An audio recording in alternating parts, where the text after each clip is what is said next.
नमस्कार। लोकसभा में 4 फेज की वोटिंग हो चुकी है। इसका मतलब है कि 70% इंडिया ने वोटिंग कर दी है और अपने प्रधानमंत्री को लगभग चुन लिया है। तो अब तक हर पार्टी अलग-अलग दावे करते हुए खुद को मजबूत बता रही है। बीजेपी का तो इस बार मिशन ही है कि वो 400 पार सीट जीतेगी और इस बात का दावा उनके कई नेता कर चुके हैं।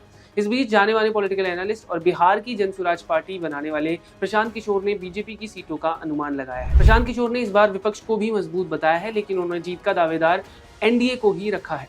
उन्होंने कहा कि भारतीय जनता पार्टी को बंगाल, उड़ीसा, तेलंगाना, तमिलनाडु और आंध्र प्रदेश जैसी स्टेट्स में फायदा होगा। प्रशांत किशोर का दावा है कि इन राज्यों में बीजेपी की सीटें बढ़ सकती है। उन्होंने ये भी कहा कि बीजेपी को इस बार करीब 300 सीटें मिल सकती है। प्रशांत किशोर ने कहा कि भले ही बीजेपी के प्रदर्शन को लेकर तमाम टिप्पणियां और बहस जारी है, लेकिन मुझे उत्तर और पश्चिम में बीजेपी की सीटों में कोई गिरावट नहीं दिख रही है। लोकसभा चुनाव में एनडीए के प्रदर्शन को लेकर प्रशांत किशोर ने कहा कि बीजेपी की ओर से एनडीए के 400 सीटें जीतने का दावा जमीनी स्तर पर सही साबित नहीं दिख रहा है। 370 सीटों के आंकड़े को पार करने के बारे में प्रधानमंत्री नरेंद्र मोदी के पहले के बयानों पर बात करते हुए प्रशांत किशोर ने कहा कि बीजेपी की सीटों की संख्या इसी के आसपास रह सकती है।